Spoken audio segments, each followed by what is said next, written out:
Halo, selamat sore.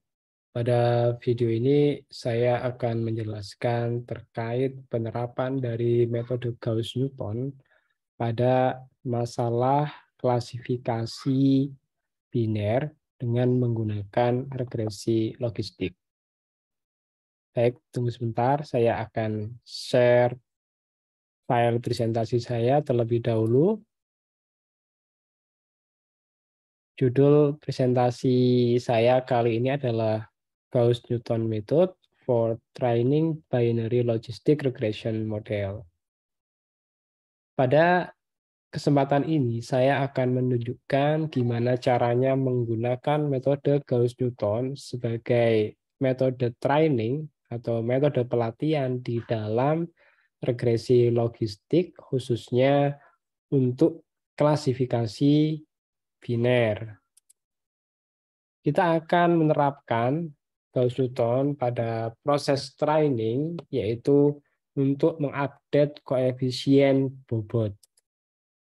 Kita tahu bahwa metode gradient descent dan juga metode stochastic gradient descent adalah metode-metode yang sangat populer dan banyak digunakan di dalam proses training di dalam machine learning, khususnya di artificial neural network. Karena metode gradient descent dan stochastic gradient descent ini mudah untuk diturunkan dan juga mudah untuk diterapkan di dalam pemrograman. Tetapi tentu ada kekurangannya, yaitu di dalam gradient descent atau stochastic gradient descent itu ada yang namanya learning rate, dan itu harus dipilih sekecil mungkin agar iterasi dapat berjalan secara konvergen. Oleh karena itu, metode-metode ini menjadi sangat lambat dan butuh banyak iterasi untuk mendapatkan akurasi yang cukup baik. Di sisi lain, kita tahu bahwa metode Gauss-Newton, yaitu sebuah metode yang banyak digunakan di dalam masalah regresi nonlinear atau di dalam nonlinear least square problem, itu adalah metode yang cukup cepat konvergen. Nah, cost function di dalam regresi logistik ini bentuknya mirip dengan jumlah kuadrat error yang didefinisikan di masalah least square. Nah, sehingga kita punya ide gimana kalau kita menerapkan Gauss-Newton ini pada masalah regresi logistik, atau yang biasanya Gauss-Newton diterapkan pada masalah regresi, sekarang kita terapkan pada masalah klasifikasi. Nah, selanjutnya untuk menunjukkan hasil atau performan dari metode Gauss-Newton, nanti kita bandingkan hasilnya dengan hasil yang diperoleh menggunakan metode gradient descent, dan kita akan menggunakan dua contoh himpunan data untuk proses training dan prediksi. Berikut adalah arsitektur dari regresi logistik. Ya, mungkin Anda sudah sering melihatnya. Jadi di bagian pertama ini ada yang namanya input vektor atau vektor fitur. Kemudian ada koefisien bobot. Nah, di koefisien bobot ini mulai dari W0 sampai WD. Kemudian juga input vektornya, sebenarnya kalau dari data itu mulai X1 sampai XD, tetapi kita perluas vektor inputnya dengan menambah 1, ini untuk biasnya, yaitu W0. Nah, selanjutnya ini dipetakan ke dalam fungsi transfer, yaitu Z sama dengan vektor W dot product X, kemudian dimasukkan ke dalam fungsi aktivasi sigmoid, dan selanjutnya dari fungsi aktivasi sigmoid ini kita dapat nilai yang nanti kita gunakan untuk memprediksi hasil menggunakan fungsi step, yaitu Y hat sama dengan 1 jika nilai S lebih dari 0,5 dan Y hat 0 jika S-nya kurang dari 0,5.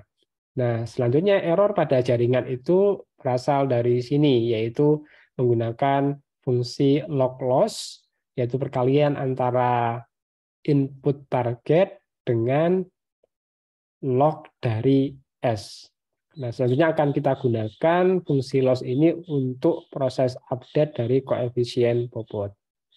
Nah, secara lebih mendetail, kita beralih ke slide berikutnya, yaitu terkait dengan definisi-definisi. Yang pertama adalah input layer atau lapisan input, yaitu ada vektor X, kemudian koefisien bobot, yaitu vektor W.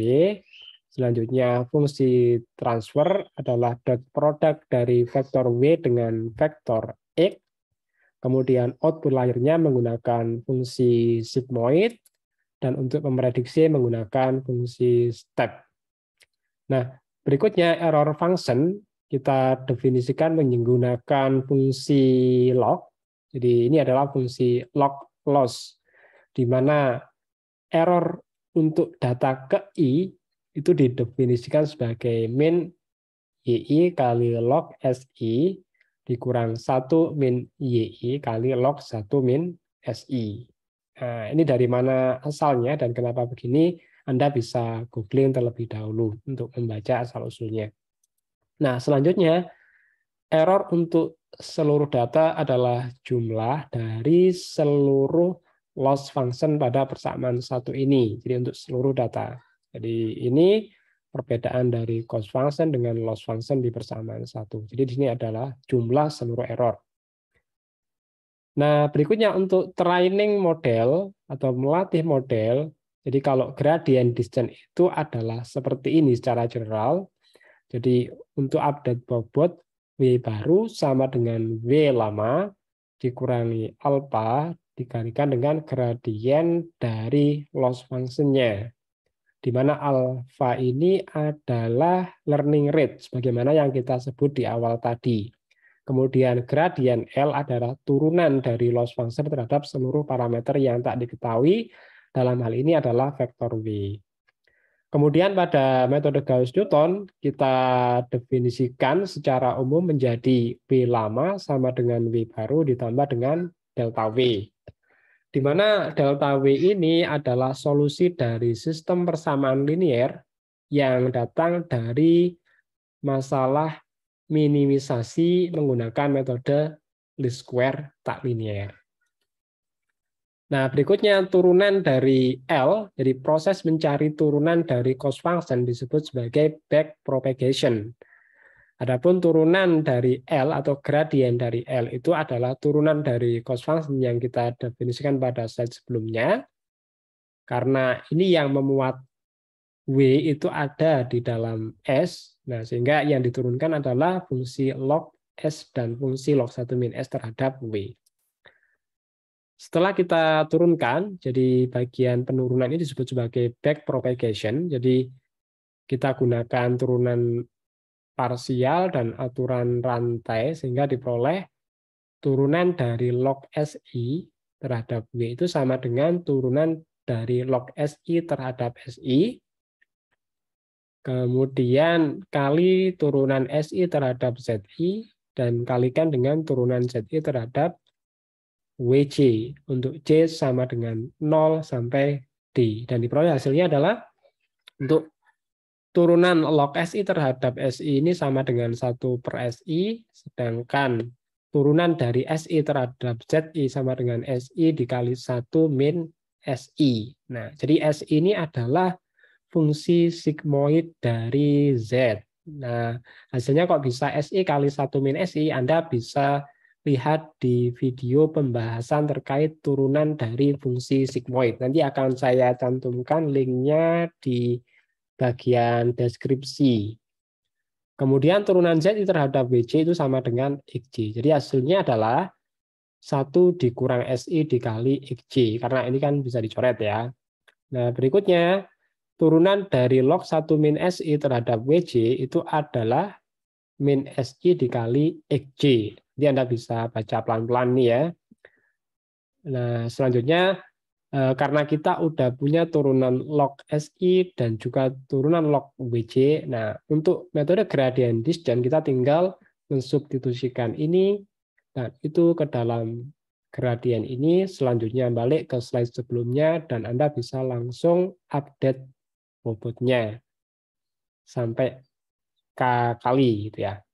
Nah, sedangkan untuk metode Gauss-Newton, nah ini ada proses yang harus diuraikan terlebih dahulu. Jadi kalau di slide sebelumnya kita punya W lama sama dengan W baru ditambah dengan delta W. Nah, delta W ini adalah solusi dari sistem persamaan linear yang diperoleh dengan menggunakan Gauss-Newton atau menerapkan Gauss-Newton. Nah, sedangkan untuk penerapan Gauss-Newton terhadap pelatihan model regresi logistik, jadi kita lihat fungsi loss-nya atau loss function-nya. Nah, kemudian di loss function tadi itu ada bagian tak linear. Nah, bagian tak linearnya itu kita misalkan sebagai FI dan GI. Nah, selanjutnya pemisalan ini kita substitusikan pada loss function hingga diperoleh ini. Nah, pada langkah berikutnya kita gunakan deret Taylor.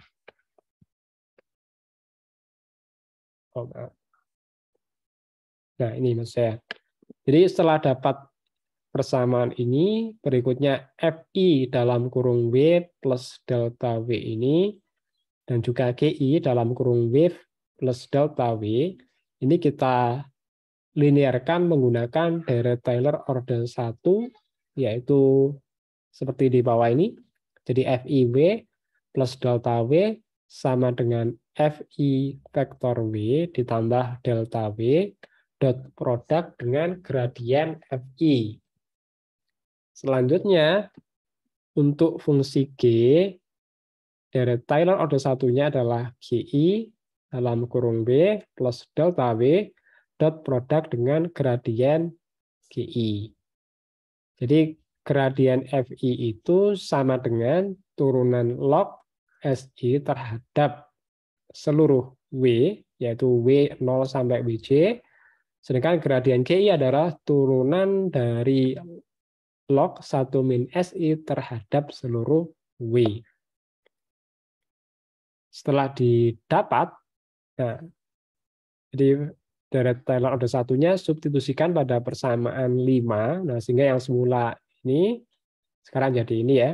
Nah, kemudian GI-nya yang semula GIW plus delta W sekarang menjadi GIW plus delta W kali dot produk dari gradien GIW. Nah, kemudian langkah berikutnya kita kelompokkan. Jadi ini yang pada ini ya, kurung kotak bagian kiri tidak memuat dengan perkalian delta W, sedangkan pada bagian kanan ini ada perkalian dengan delta W. Nah, bentuk perkaliannya adalah dot produk. Nah, pada langkah berikutnya kita substitusikan gradien GI, jadi turunan dari log ini terhadap WJ, juga gradien FI yang sudah dihitung tentunya terhadap persamaan tersebut, dan diperolehlah ini. Jadi ini bagian kiri yang tidak ada perkalian dengan delta W, dan bagian kanan yang sudah ada perkalian dengan delta W-nya, dan ini adalah hasil substitusi yang telah disederhanakan. Nah, kemudian untuk menyingkat penulisan, jadi kita buat pemisalan. Jadi yang ada di dalam kurung kotak ini, karena ini bentuknya mirip dengan log function di awal, cuman ini pakai log SI dan ini log 1 min SI, maka kita misalkan yang dalam kurung kotak ini sebagai LI ke K. Dan yang menggunakan delta W, jadi FIW plus delta W dan GIW plus delta W sebagai LI ke K plus 1. Nah, berikutnya ini dapat kita substitusikan pada persamaan 7, sehingga bentuknya menjadi seperti ini. Jadi LI hampiran, jadi L tilde, ini L hampiran sama dengan LIK dikurang YI min SI XI dot produk dengan delta W. Nah, berikutnya kalau kita gunakan seluruh data, yaitu untuk I sama dengan 1 sampai M, dan kita terapkan pada persamaan pada slide sebelumnya tadi, maka diperoleh persamaan linear ini. Jadi ini L1, L2, LM, ini Y1, Y2, YM, Y1, S2, SM, X1, X2, Xm. Nah, kalau kita ingin mendapatkan nilai delta W yang menyebabkan fungsi objektifnya minimum, maka kita bisa menyamadengankan 0, L1, L2, Lm. Artinya, kita mencari jarak terpendek antara fungsi yang di sini dengan LIK, gitu. Yaitu ini hasilnya. Nah, kemudian L1K atau LIK ini adalah bagian yang diketahui karena ada lambang K, artinya pakai W yang diberikan di awal. Kemudian delta W tentu belum diketahui karena delta W sendiri definisinya adalah WK plus 1 dikurang WK. Maka kita tuliskan persamaan ini menjadi left hand side untuk bagian yang tak diketahui, dan di right hand side itu bagian yang diketahui. Dan ini adalah sistem persamaan linear, artinya ini persamaan 1 terkait dengan persamaan 2, persamaan 2 terkait dengan persamaan 3, dan seterusnya. Kemudian di sini ingat, ini adalah vektor ya, delta W vektor, jadi tidak tunggal. Begitu juga dengan X ini adalah vektornya. Nah, berikutnya kita misalkan persamaan ini ke dalam bentuk matriks seperti ini. Jadi kita buat pemisalan, matriks A sama dengan ini, matriks B sama dengan itu. Jadi matriks A ini tentu tidak square ya, karena banyak data belum tentu dengan banyaknya variabel. Jadi datanya bisa jadi lebih banyak daripada variabel yang digunakan. Tapi jika terjadi banyak data itu lebih sedikit daripada banyak variabel, maka solusinya menjadi solusi yang tidak baik. Itu bisa dianggap sebagai underfitting nanti. Nah, oleh karena itu kita harus memastikan bahwa ada cukup banyak data untuk dijadikan sebagai data tren dibandingkan dengan banyak variabel yang dalam regresi logistik ini banyak variabel W-nya itu bergantung pada banyaknya fitur. Karena tidak ada hidden layer, sehingga ya banyak fitur adalah banyak variabel yang tak diketahui. Jadi kalau banyak fiturnya ada 100, maka jumlah data yang harus ada untuk training harus lebih dari 100. Minimal sama. Kalau kurang, maka hasilnya tentu tidak baik. Nah, karena A tidak square, jadi memungkinkan A tidak square, maka solusi yang diperoleh untuk delta W adalah menggunakan matriks pseudo inverse, atau ini disebut sebagai metode least square. Jadi A transpose dikali A diinverskan, dikali A transpose dikali B. Nah, setelah dapat W-nya, jadi kita lakukan ini sebagai satu iterasi, dan kita bisa mengupdate W dengan menggunakan persamaan ini. Jadi W yang baru sama dengan W yang lama ditambah delta W. Nah, ini satu iterasi di dalam metode Gauss-Newton sebagai pengganti dari metode gradient descent. Kalau dalam gradient descent, ya kira-kira total perhitungannya hampir sama. Nah, kemudian setelah kita coba terapkan di dalam data, yaitu data curve Bayer, nah ini ternyata untuk melakukan training untuk metode Gauss-Newton itu hanya butuh 5 iterasi untuk mendapatkan akurasi sebesar 90 sekian %. Nah, ini. Sedangkan untuk metode gradient descent, nah ini setidaknya butuh sekitar ya minimal kalau kita ambil ya 500 ya, 500 lah, 500 iterasi minimal untuk mendapatkan akurasi yang hampir sama dengan metode Gauss-Newton. Nah, kemudian untuk data kedua kita coba menggunakan ionosphere dataset. Ini data yang dapat diperoleh secara langsung dari MATLAB. Untuk mendapatkan akurasi sekitar 95% itu butuh 10 iterasi untuk metode Gauss-Newton. Sedangkan untuk metode gradient descent itu iterasi yang diperlukan ini ya setidaknya kalau kita lihat ini ya sekitar 1000-2000 ya. Nah, untuk yang merah ini adalah hasil tes, kemudian yang biru ini adalah akurasi untuk training. Sama juga di sini Untuk yang warna biru adalah akurasi pada saat proses training, dan yang merah ini adalah akurasi pada saat proses testing.